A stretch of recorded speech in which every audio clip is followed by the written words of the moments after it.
Here on what day is this? I heard a new term recently called Blur's Day, but I think this is pre-Blur's Day. This is, I don't know if there's a such thing as pre-Blur's Day, but I think it is Wednesday. It's good to see you. If you're just joining us, thank you, and why don't you share where you're calling in from in the chat? And if you also want to share your favorite poem, I'd be curious if you have a favorite poem, because we're about to displace those favorite poems today. No pressure for you. Oh, are you talking to me? I'm just saying that, no, I'm saying that if people had a favorite poem, Oh, okay. perhaps in the next hour, they'll have a new favorite poem. Someone's from Burr Country in Australia. That's so exciting. Wow. Hi, Jackie and Holly and Julia. Great to see you in Los Angeles and New York, Oakland in the house. Hi, Dan in Brooklyn. Rural Australia. Wow. Oh my God, James! My friends. We have friends, and we have friends. Everyone's a friend. James, especially, you're a special friend. All right, we have a lot of great people joining. So thank you so much for hopping on with Reimagine today, our Art Responder series, where we are exploring how we can use self-expression to process really everything that goes on around us, especially grief, death, the injustice that we're facing in this country, serious illness. My name is Brad Wolf, and I'm the founder of Reimagine. And we are currently in the midst of providing an online virtual festival called Reimagine Life, Loss, and Love, of which this event is a part. We've had over 600 events now over the last couple weeks and had 30,000 people like yourselves joining us to explore these really heavy parts of life. But Reimagine, our whole purpose is to transform our attitudes, our cultural attitudes towards really towards death, but do so by realizing that in facing these hard things, we might begin to actually live our lives more fully. And that's the spirit with which we're here today, also in the spirit of trying to celebrate our limited time on earth and the people who matter most. So it's great to have you. I want to give a big shout out to our sponsors who have made this all possible. Thank you so much. We are a nonprofit organization that is powered by these incredible organizations, and really mostly the small contributions from people who are joining. So thank you if you did contribute on the way into this call. And if you have the opportunity, if you're interested in supporting our work, please do. That's what makes this free and available for everyone. And I want to give a special shout out to the CTAC organization. CTAC is a co-host of the series.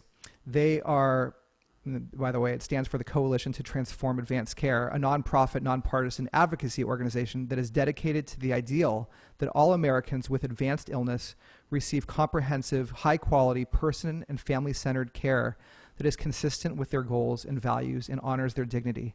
And it's too often we don't listen to each other, so we're not aware of each other's goals, and we can't treat people with the dignity that they deserve. So big thanks to CTAC for your incredible policy work and for being a supporter of this initiative that we're all a part of by joining this call.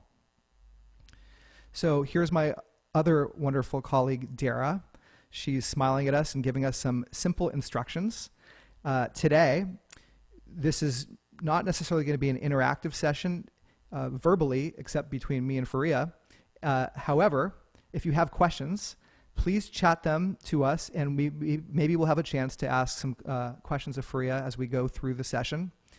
And please keep your cameras on if possible, because it's so nice to see your faces out there. And your microphones will be off. And if you have any questions whatsoever about technology, you don't know how Zoom is working, please email us at hello@letsreimagine.org, and we have staff ready to support you in figuring all of that out. So now, before each Reimagine event that I mentioned, we always begin with an intention to set the space, to really create a brave space for one another to be in these types of conversations. And I would love to invite perhaps somebody from the audience today to read this intention, which is now on the slide that you see. I'm wondering, is there someone out there who would like to raise their hand? I think we have a little hand raiser, or you can just do it visibly, and my friend Bruna can identify you, and you could read this intention for us. Do we see anyone out there? I can't see everyone, so I'm blinded by the. Oh, I see a few people. I see a George McNeil. Do you see him, Bruna? Yes. Would you like, Hi, would you George. like, hello, would you like me to read this? Please, thank you. And where are you Thank calling in you. from? San Rafael, California.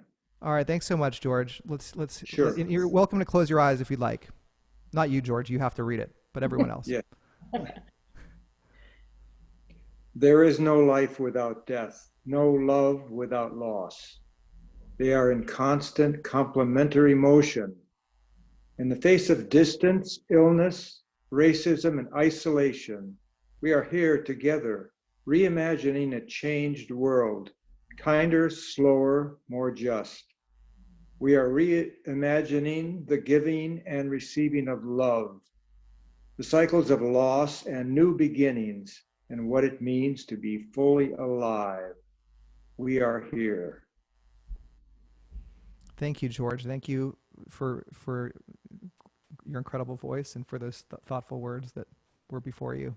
And thank you, everyone, for agreeing to a belief in what's possible through this intention and by being present today for this conversation with an incredible guest. I'm so excited. I had a chance to meet Fariha a couple weeks ago, and honestly, we couldn't stop talking. I don't know if we even really did the right pre-work for this, but we did realize that it's going to be really easy to have this conversation together because she's just an outstanding human and couldn't be happier. She was born, and sorry, I just want to make sure that I'm using the right pronouns. She is good. Yeah, she, her is good. Great. So Fariha was born in Ontario, Canada. She was raised in Sydney, in Australia. She's based in Brooklyn, New York. And where are you tonight? I'm in London. Okay, so we're going to talk about that. So another city to the list. Her work exists at the intersections of her identity as a queer Muslim South Asian woman interested in spirituality, race, and also pop culture. Her writings have been featured in the New York Times, Al Jazeera, The Guardian, and Allure. She has also pioneered a refreshing and renewed conversation about wellness, contemporary Islam, and queer identities. She's the author of the poetry collection How to Cure a Ghost and the guided journal Being in Your Body. And today, Fariha is going to be sharing with us a few written poems. We'll talk about a number of things. And also, I just want to make sure we mention you have an upcoming novel. Is that publicly announceable? Mm-hmm. Yeah, there's a pre-order link that people can buy the book at. So, Okay, yeah. so we'll talk about that at the end and make sure that you all get the pre-order because I can't wait to read it, especially knowing some of the origins of the story, which we may dig into today. Mm-hmm. So thank you. So tell us, how are you in London? Why are you in London? For love. I'm here for love. Yeah, that's a bit vague, but a pandemic love story. So took the leap and came to UK. Came to Now, the UK. I don't know if this is TMI, but did the love story start during the pandemic? Yeah, it did. Yeah, it's been a journey for sure. Okay, well, that's really special because I think we're looking for some silver linings, in these moments. And so, Yay for love! Yay! Yeah, yeah. I mean, I don't know what to say. Yeah, it. You know, I guess tonight we'll discuss the importance of having love in your life, especially facing so much grief and darkness. And it's definitely, I was just talking earlier to my partner about just like how the pandemic does make things a little more heightened, right? Like you realize that like you only have one life and you kind of just you gotta do it, and you gotta find a way to make it work if it feels right. So that's what I'm doing. I'm taking a leap. And honestly, that's this leap in what you just said seems in keeping with how you've been living your life, at least for the last couple years, Yeah, from what I know. And maybe it's just a continuation of that spirit. totally. Um, Yeah. Maybe you could share with everyone. Let's take a step back and just tell us about where you're from and about your family background, and then how your early life shaped where you are today. Okay, big question. No, let's just start with the small stuff. So I was raised, as you said, well, I was born in Canada, in Kitchener, Ontario, um, and then moved to Bangladesh for like 9 months, I think. Um, and in that time, my father wanted to move back and start. He did this PhD in urban planning, and he really wanted to go back to Bangladesh and try and like implement all of the teachings and the things that he had learned in his education. And then because he had Marxist leanings, um, it was really dangerous for him to be there. And so we had to leave Bangladesh and move to Australia. And so I was raised in Sydney, and I had a very interesting childhood. Um, I I don't even know if I should like launch into this, but yeah, I had a very difficult childhood with not a lot of love is maybe the easiest way that I can sort of transition into that. My mother is borderline bipolar and mildly schizophrenic, so that was sort of the the consistent theme in my life. So I think it's interesting. Like when you're a child, you don't really understand that your life shouldn't be the way that it is. And it's only as an adult, or even potentially only when you start really reflecting and having the conversations, like with a therapist, for example, where you realize, like, oh, I didn't actually have to live like this. And yeah, I didn't really know that I was living under constant terror. And that's like really the best way to describe my life. Until I moved to New York at 19, I was living under constant terror, um, extreme abuse, and under the hands of my mother. And had this really, I guess, like inspiring, quite, radical father who was very, as I said, like Marxist, and so like very politically um, aware and conscious, and so I was being raised with a lot of just like um, political information, but then like also just experiencing so much trauma alongside that. And it's really actually like as an adult, like looking back, I'm like, that's exactly those are like the two things that have made me, like formed me. I'm so devoted to my political leanings, and just sort of even everything that's happening in the US right now, that's been happening for hundreds of years. Um, it's a commitment that I feel like I was raised with, an awareness and an understanding of injustice, and also a cognizance of of needing it to change, and knowing that I potentially could help usher that change, or at least help aid that change. And so I think that's like the thing that drives me the most, like I want a better world. I want a better life, not just for myself. I want people to heal, and that comes from a very deep rooted feeling of unworthiness and unlovability that's like so um so of this life, but it's also ancestral as well. So, thank you for sharing, and I would say one of your hallmarks is your vulnerability in working through some of these questions and these issues through your work, and I find that really remarkable. Just to say, I saw on YouTube a video of you, I think from a couple years ago, just getting on there and talking about abortion, and sharing, telling people you are, just a message for people saying you are loved, and just giving people that type of, just in the virtual space, just sharing that out as a message with people, for people.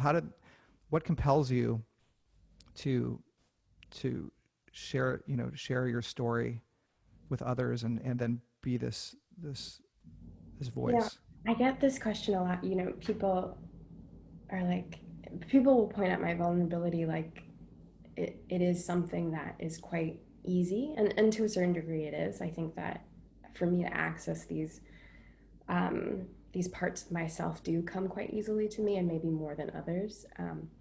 I don't think I have like um, a barrier, or anything that stops me from looking at myself anymore. Especially in the last couple of years, I've been doing a lot of spiritual work that has enabled me to just really look very clearly at my past and the things that have sort of made me into who I am, and have led me here. But it takes such a toll on my body at the same time, my mind as well. And the reason I made that video for Now This, the abortion video, was because, I was a 18-year-old getting an abortion, and nobody was there. I couldn't tell my family. As a Muslim, it's just, there was so many uh, there are so many stigmas, not just like for Muslim women, just like for all women. In this country, like in the United States, what's happening with Planned Parenthood. It's I think a very important thing that we engage with the fact that women are just not thought of in this world, and they're not considered. Their bodies are not considered to be an entity worthy of their own um, determination and agency, And so I think one of the reasons that compelled me to make this video was that someone somewhere out there needs to understand that this is not um,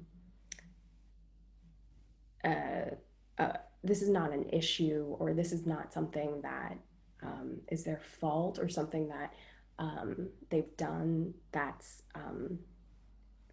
like problematic. I feel like, coming from the world that I came from, it took me a really long time to forgive myself for doing what I did. And then you sort of, you know, 10 years later, 11 years later, you realize that like you really didn't have any other choice. And so I just want So, that message to be really clear. so just, and I really I'm excited to have you share a poem with us. But when you say something, you did that, you were hard on yourself for doing that. Are you talking about having the abortion? Is that, Mm-hmm. yeah. Yeah. So yeah, I mean, you've been able, I think, remarkably, to channel that these themes into your writing. Is this first piece? Maybe you could share with us about the first piece that you're gonna Yeah. So, read for us. so all of this writing that I'm going to be sharing tonight is um, from a new book of poetry that I'm working on. Um, and so all of it, almost entirely, I think, has been written during the pandemic. So it has definitely a tinge of the chaos, and it's called On Grief, very aptly. But there were so many feelings circulating inside of me in the last couple of months, and I think for a lot of us, we've been trying to really place ourselves in this time that we found ourselves in, a pandemic and a global revolution for Black liberation. I mean, that's pretty amazing, but it's also, um, I think, like, what's so interesting about that is that there's that on the macro level, and then there's the micro work and the micro level, just constant day to day slog, you know. And so, like, what do you do with your emotions? What do you do with your depression? What do you do with the fact that you're falling in love with somebody or on the other side of the world? Like, there's so many things that I feel like I've been trying to channel and balance and just be conscious of at any given moment. And it has been like such a wild ride. But I feel like this is kind of what we're talking about today as well. You know, like I think that what's the absurdity of life is the knowingness of death and like the constant knowingness. And yeah, like we do so much to protect ourselves. We do so much or protect ourselves. You know, we do so much to forget. And I think that what's so exceptional about this moment is that we can't look away. And in every level, we are being forced to look at the ugliness, or not, maybe not even the ugliness or the injustice, but like also just the things that are not working, or just the truth, maybe ultimately. Like, what is the truth? So the first poem, is it called On Grief? It's called On Grief. Yeah. All right, let's. How do you want people to take it in as they're sitting listening? Okay. Um, just close your eyes, maybe. All right. Close your eyes and listen. On Grief, 4/21, 2020. Against my throat, my innards blue. Heaviness subsumes me like a cylindrical cube of pure shit. That's what it is. Wrapped around my bottom half, lodged in my belly like IBS, I'm suffocating in this grayish peril of doom. I'm out of my depth here. The ambulance shrill, there goes another one, strides like a death chant.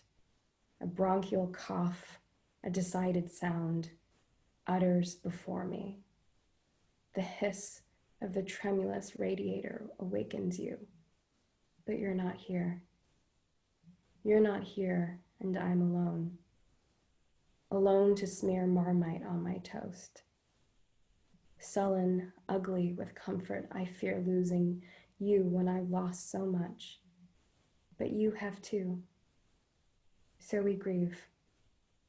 This time apart strengthens my spine, but the miasma of grief is trapped in a room tight with no windows.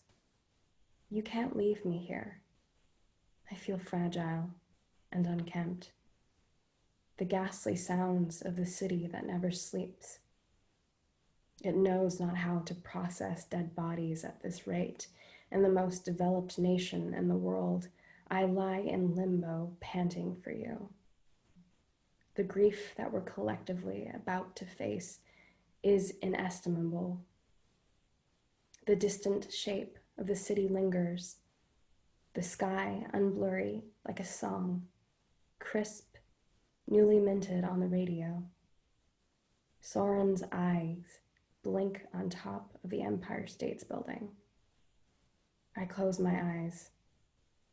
We should rest. Mm. So I just want to let everyone know to express your enthusiasm or your reaction to the poem. Please share in the chat what's coming up for you as you hear these poems, and then also if you just want to. I like to like warm my hands and get that fire started, and then just send that positive I love love that. through the screen. Well, it's because it's storytelling. You know, back in the day, we would have these probably a conversation like this around a fire, Totally. but we don't have that fire to tell our stories. So maybe by just rubbing our hands, we can create a quick fire, and then I can send that heat I love that. to you and to everyone out there. But thank you so much. I mean, you can't start. You hear your own journey in the poem. It feels so real. Like, are you really writing that from? Is it from your perspective? Mm-hmm. Mm-hmm. It's from my perspective, and it's in like that's in the thick of it. You know, that was written on 4/21/2020, and reading it again I'm transported back to this moment of just feeling like complete shit. And there was this ominous red blinking light on the Empire States Building that looked like Sauron's eye from Lord of the Rings. Mm-hmm. And it was just so ominous. I mean, there was a moment during the pandemic, especially in New York, it just I couldn't even, I think a lot of us were just not sure if we would survive. It was just so um deeply affecting, the consistency of the ambulances, and just like, the sounds and the shrillness, and the fear that you can't walk outside. It's very apocalyptic. So something you said struck me before we got into to the poem. You were talking about remembering and grief. What do you think and I think about your life, what is the role of remembering versus forgetting? Do you prioritize? Yeah, how do you think about those two concepts? Yeah, wow. I don't forget at all. I don't think my body allows me to, and I think that this is why I made the journal, because I mean, for me, my personal experience was that I think I was trying to forget for a really long time, sort of throughout my 20s. Um, Especially my early 20s, I really, really wanted to forget. And I really, really, I think there was a part of me that just like couldn't even confront, and just wanted a sense of normalcy, or a sense of just, um, yeah, like just consistency. And I was tired of feeling trapped, and I was tired of feeling sad about my life. And so I got into drugs and alcohol. And, there was like, especially after the abortion, I think I was sort of tipped over, um, because I found and felt as if it was so against my moral code that I had just like completely lost myself. So I was just like, well, I might as well not even commit to who I once thought I was. And I was raised with a very strong sense of devotion to Islam. I had a very, very good upbringing in terms of like my faith and spirituality, and so I felt as though I had um, disappointed God, or there was like an affront. And that was really where the tension lay for me. I was just like, well, I can't be this Muslim that I felt like I should be. So I can no longer be this person, and I have to sort of reinvent. And then when I started going down that journey and it wasn't working out for me because I was faced with extreme depression at 25, I tried to kill myself. And that was really, I think, the next turning point for myself, where I, I, I realized that this wasn't the life that I wanted, and it wasn't the kind of future that I saw for myself. And I knew that I had a lot to offer in terms of my writing and my mind, and just even my own perspective on my journey. I didn't grow up with other South Asian, Muslim folks. I didn't grow up with South Asian folks or Muslim folks or South Asian Muslim folks, like taking up space. And like, this is sort of the corny, like, representation matters, but it does, like, in so many ways. It's like when you see yourself, or when you see somebody that looks like you living a complex life, it gives you permission to also have a complex life. Um, so yeah, I don't know if that answered your question though. Yeah, no, I think that does. I mean, it's just this idea of complexity and having role models that you can identify with when you're in a state when you feel so alone. And I think Yeah. there's such, obviously the way our world is right now, especially for people of color, especially for someone who has your mix of these different identities that have been oppressed, Mm-hmm. um,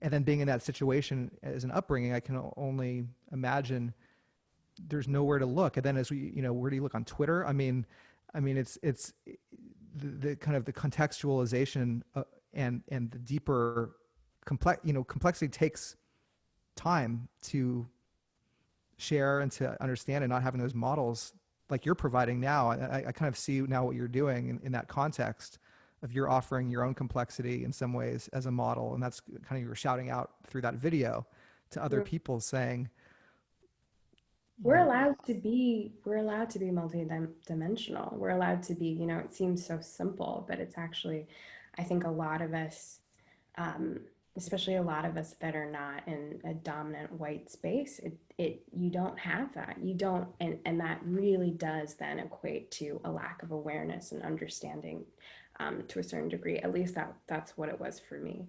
And so, yeah, you know, just sort of, you know, really kind of allowing myself to heal is, I mean, what's so not funny, but like what's so I guess interesting about my life is that I am in the process of healing. I am not healed. I am absolutely on this journey, and everything that I write is really sort of a step by step reflection of exactly where I am at that point. do you think You you, know, I mean, I want to hear another poem, but do you think we can be healed? Is that what you're striving for? Do you see that as a possibility, or is it, how do you think about the journey versus some kind of destination in this path you're on? um, yeah, I guess it's more maybe what is healed. What is healed? Like that to me is much more interesting because I think, you know, it really is the journey as opposed to the destination in most cases. And I would say for the healing journey, it's the same. But it's also what I think I'm more invested in is communal healing. I'm less invested in my solitary, singular healing. And I think that what excites me about this time is that even just a fight for justice or liberation is a fight for healing. And it means that more people that are understanding and being reflective and conscious of how they participate in this world and therefore potentially like affect somebody else's healing, um, that is to me a much more exciting lesson and an exciting direction that we're going in. And that's something that I feel like has been sort of my writing and my pursuit for these last couple of years, which is, you know, it's not just about me, it's about all of us and how we need to do this work. Well, thank you, because I think, to be included in that community of people who get to feel what you're putting out there, and that it's such a selfless ideal of what it means to heal, and I think that's what's really special. It's like you're not just trying to heal yourself, like you're saying. It's like we have this large wound and all this grief as across communities, Yeah. and how do we work towards that? I see in the chat, Andy wrote that your writing exudes the depths of someone who knows the deepest sorrows. And I remember when we chatted, just the idea that there's something about empathy and in having your own lows and having gone to a dark place or been through, it kind of relates to this other question that Meg's asking. She says, do you feel that growing up with a mentally ill mother prepared you for this kind of uncertainty and fear that we experience now? And I'm curious, yeah, I guess, how does that relate to empathy for this and to this moment? Yeah, I mean, what's so sad is that today I was just talking to my partner about how recently I found out that Ravi Shankar, who's this critically acclaimed musician, Bengali musician, was raped by his father, and that was in his biography, and that was the first time he ever talked about it. And child abuse, which is something I experienced, child sexual abuse is so ubiquitous actually. And that to me is the cornerstone of so much of this healing journey. And like it really is like something that I feel personally really affiliated with, and like the work that I really want to talk to other people and like give a face to other, or not a face, but like give a, maybe start create a sounding board for other folks that have been through this experience, because that kind of grief is inexplicable. Like that kind of grief just like lingers in your bones, like you know. And I think a lot of us might have like an overlap of experience, but I agree. Like I have seen the darkest depths of life, and I think that, you know, growing up with that, but as well as like somebody who's extremely violent just in ordinary life and just quite caustic, I am really equipped, yeah, for this moment, you know. And maybe that's what sort of translates into my faith and my taking the leaps, because I've never had stability. I've never had a home. You know, I have had to constantly make that myself. And so I am, I think, um, really mobile for that reason, and very like um, shape shifting in terms of just like how I can like utilize my energy, and I feel like we're kind of all learning how to alchemize this moment, you know. And that's what I'm doing. I'm trying to alchemize the grief, the pain, the longing even, and use it for something, because that's all I've ever had. That's the only fuel I've ever had, you know. Like, and it's sad because to a certain degree, like there is that evergreen question of like, what does it take to mine your own life?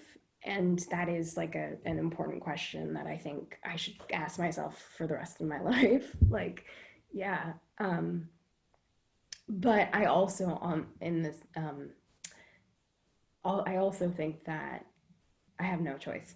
I really have no choice. I would be dead otherwise if I didn't know how to sublimate this stuff, you know? Well, thank you for you know, for figuring that part out. Maybe you can share with us your second poem. Sure.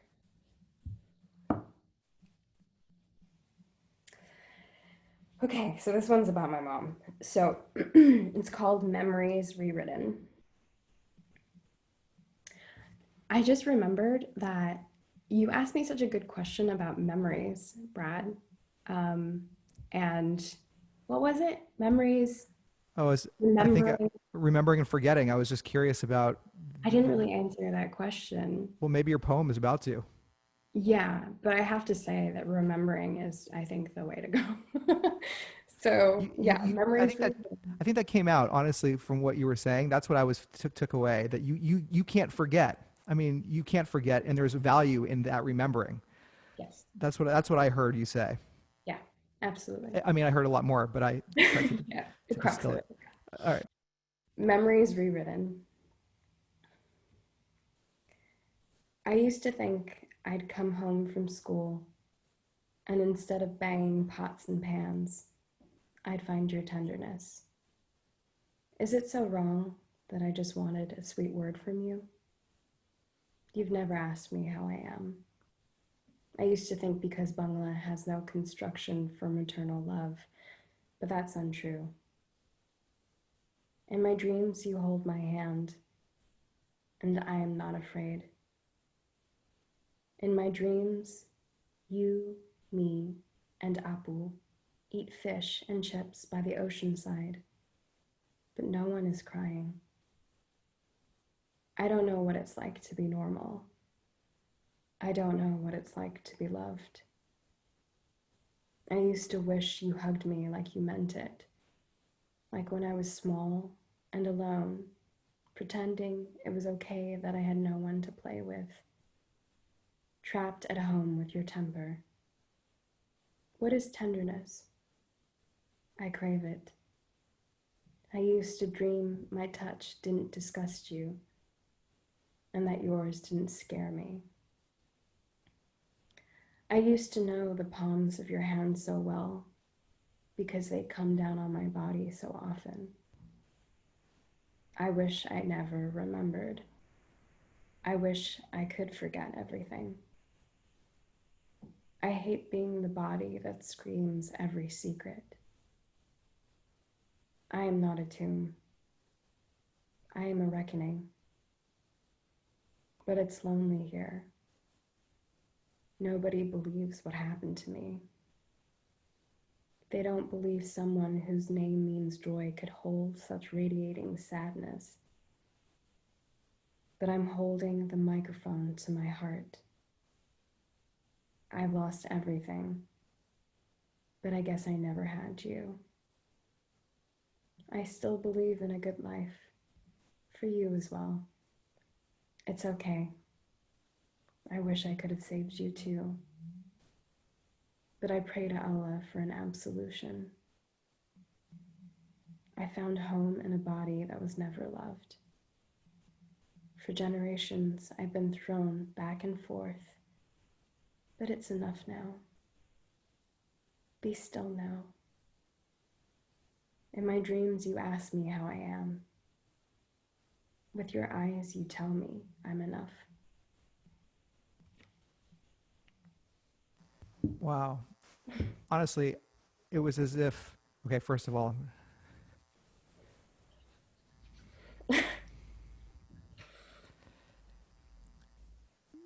yeah, it's so beautiful. It was as if,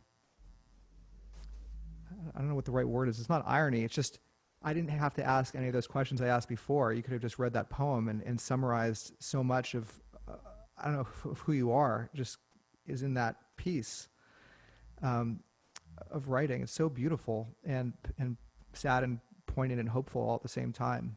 How where do you write your poems? I mean, where are you? How do you? What is the process by which you were able to create something like that?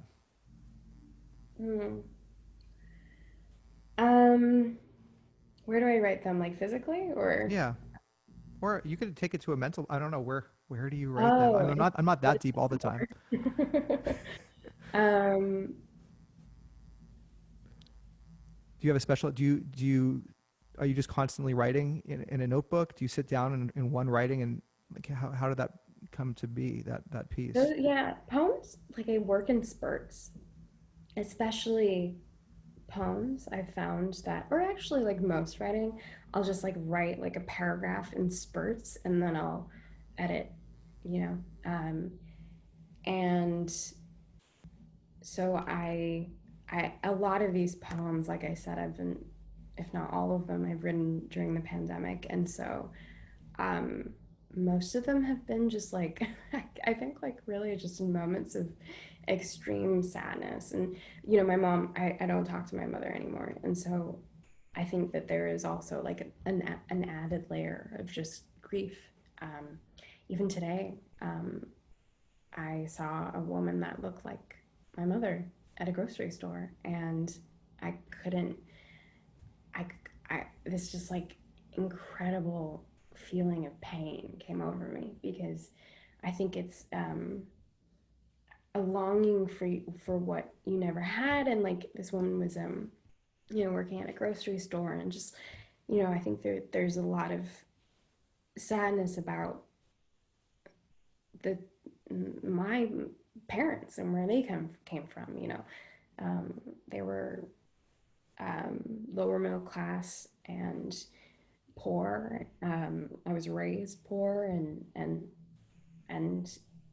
so much of my life was seeing them suffer. And I think that that's a really sad reality that you come to countries that you think you'll have a better life, but you can't escape what you have experienced. You know, And my parents, just to give it context, they both survived a civil war in Bangladesh in 1971, and it was orchestrated by the Pakistani army. And so, and that's just a genocide that nobody really talks about. 3 million people were murdered, but on top of that, and the thing that I think impacts me the most is 400,000 women were raped as a genocidal war tactic. And that kind of frequency and that kind of demoralization is 100%. I mean, we were talking about this with epigenetics and the Holocaust, you know, like Mm. there is no way that you can escape that. There's just no way that, like, you can think that you do, and you can hope, and in many ways you might. But if you can't like really contend with that grief or contend with that past, it haunts you. Yeah, I mean, something that you told me about your mother, that she was kidnapped, if I recall, and they were trying. Maybe you could share with us just briefly about Yeah, how that, I mean, and kind of thinking about that, how that affects your view of yeah. your past. Well, yeah, her life is very, very traumatic and unfair, you know, in all honesty. Her father was a socialist member of parliament, and there was an attempted assassination on him, and I assume other people in his party and the Socialist Party in Bangladesh, or like in Pakistan. I think actually in Pakistan. So Bangladesh wasn't liberated yet, so it was just before the war, and as a result, because he didn't die or he wasn't successfully assassinated, they took my mother, and she was kidnapped and untraceable for 3 days. And I just uh,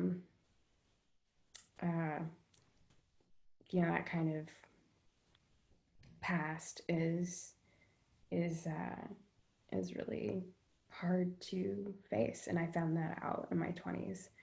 I didn't know that growing up. So, and my Wow. father told me, and my sister. Yeah, I mean, you've had a really, I mean, to face so many challenges, and then to have such a positive spirit is just a testament to, I think we talked about it, who you are, and then this journey that you've been on, and what you've learned and seen in some of your father, and being a Marxist and going to rallies when you were 13 years old. As someone, now I look, and you're in Vogue magazine, you have this incredible book novel coming out, your poems and your writing. You're a, I don't know if this term is appropriate, but you're an influencer. You have, in some ways, you have Yeah. influence, and as someone who does, and speaks maybe on behalf of yourself, but represents voices that we don't often, we haven't paid enough attention to, that are there, especially as, like, from a white male, voices that we haven't traditionally listened to as we should. What did, when you think about grief and death in America and this period of mourning, what is your advice to America? It has to reckon with its past. There's no other way. Like it can't. It just really. It will. It's on. I mean, I think a lot of people think it's on a verge of collapse because it's you can't build a foundation on festering. You know, a festering foundation.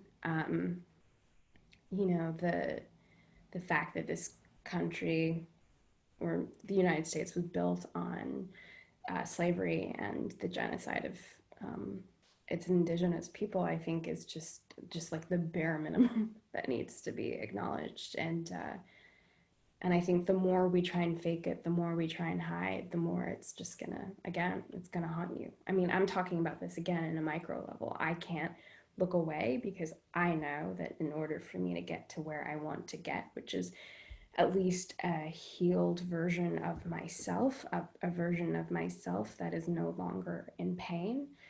As a country, we can look at that on a macro level.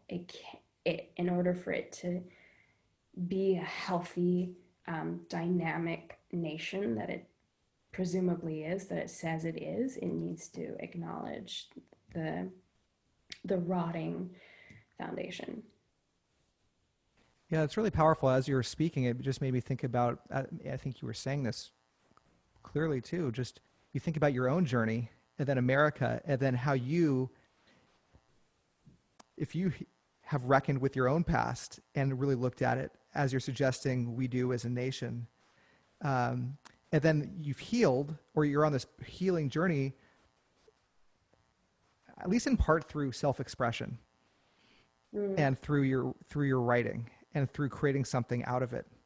Maybe in thinking about those themes, maybe you could set up the final piece. Okay. Yeah. Do you want me to answer anything, or do you Sure. just usher Or me? either, or if you want to respond verbally, then go into your poem. Either which way, just Okay. I feel like you, yeah, Okay. you bring it to us. Okay. Yeah, that's lots of feeling in that. Well, I don't know if my last poem really usher into this, but it is also, I think, about grieving. This is a poem. I don't write about my father often, but this is a poem about my father. And maybe there is a sense of gratitude, and maybe that's like a final note that I think we can investigate more. Like, what does it mean to have gratitude for the land that we live on? You know, the land that is stolen, but the land that we live on, and what can we give back to this planet that has given us so much? What can we give back to each other, and how can we have sacred communion with each other? You know, what would it take to listen, and what would it Mm. take to care genuinely, on a holistic level? So I think this is like an homage to my father in that same tone theme. It's called All Brown Men Could Be My Father. Narrow jackets with the collar popped up like a puffin.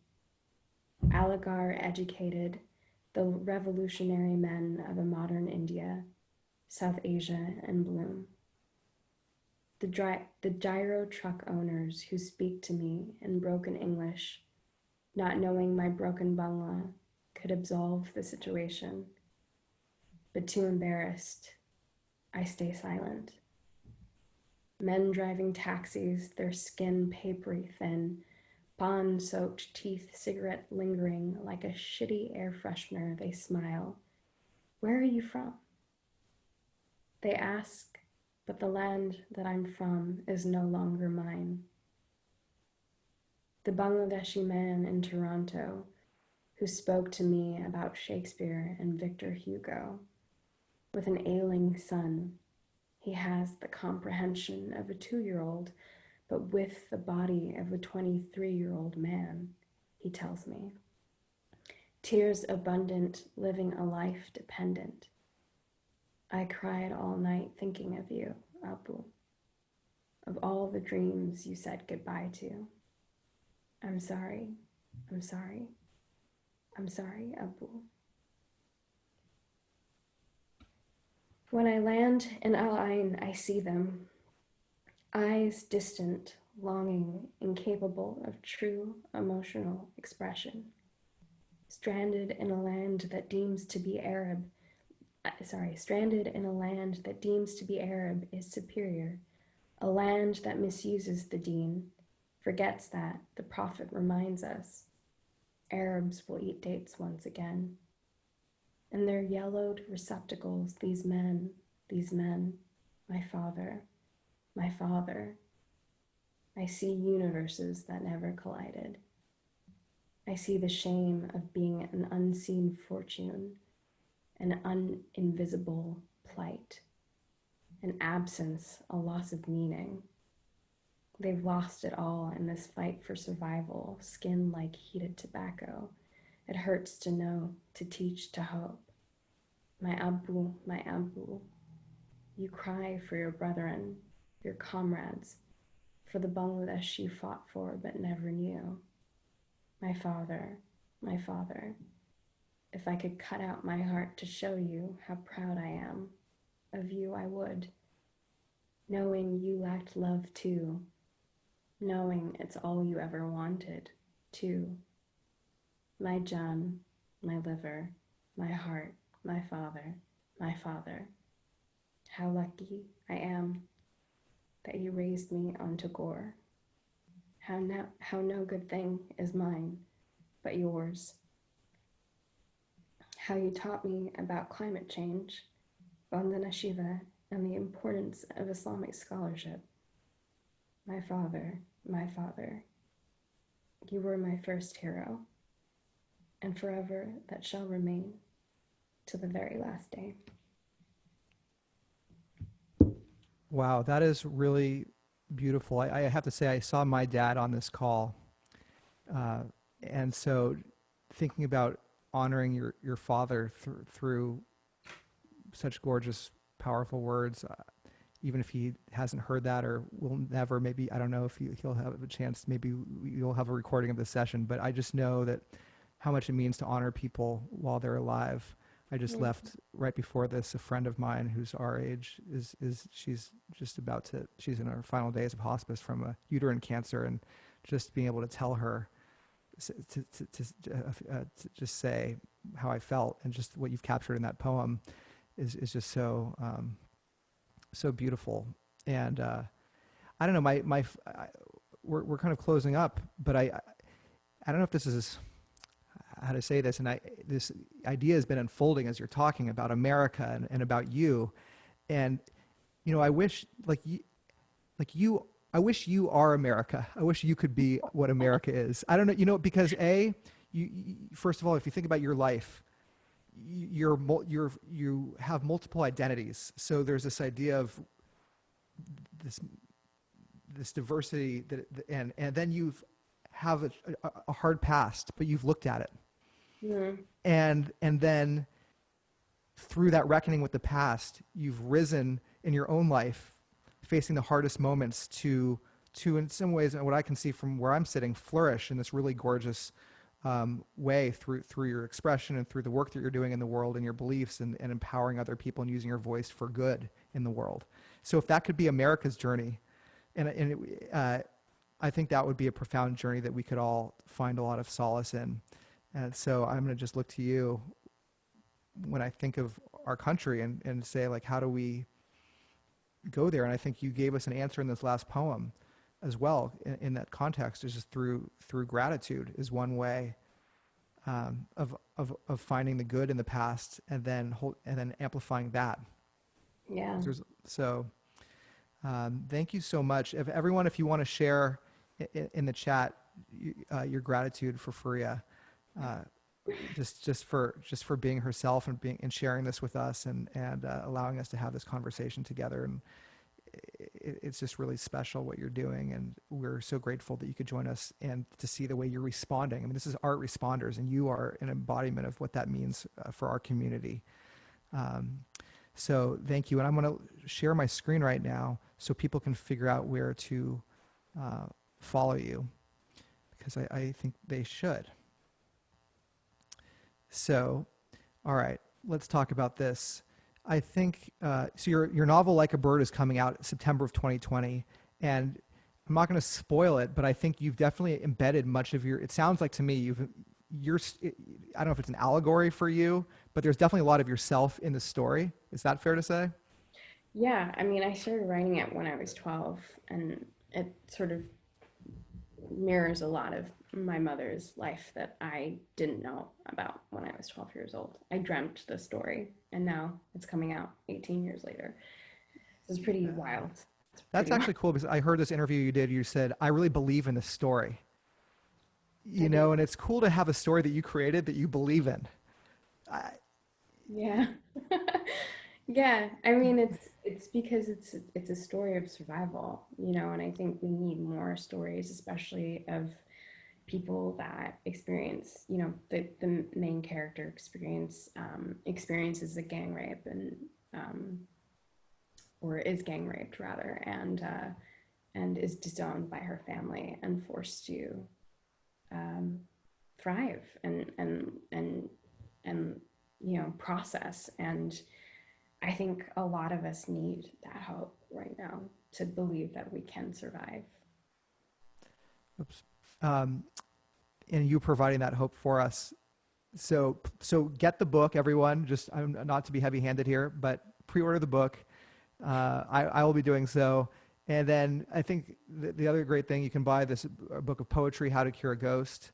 And then look forward to the poems you shared tonight being published at some point, because they were just fantastic. And I think you can, there's some, this newsletter subscription, we'll send that out as a link for people, Okay. because I feel like if you're going to try to take notes on that link, you're not going to survive. So we'll help you out there. Want to let you know about next week. Whitmer Thomas, he just had an HBO special. He's a comedian that has performed some really unique songs and comedy on this topic. It's actually very poignant and sad and beautiful and all these emotions. And I think if you haven't checked out his HBO special, which I did, check it out. It's an hour long on HBO. Whitmer Thomas, join us next Wednesday. Also want to remind everyone that if you know somebody that is in need of a memorial service or is facing their own end of life, we've recently created virtualmemorialguide.org as a free resource and tool to help people host these for low or no cost, which I actually, unfortunately, I've been using now in my own life. So I'm glad that at least there's one person benefiting from this work, which is me. So that's good. I know many of you are also. So thank you so much for supporting this and this Art Responder series next Wednesday, every Wednesday. And our Dose of Togetherness is a series we have on Monday.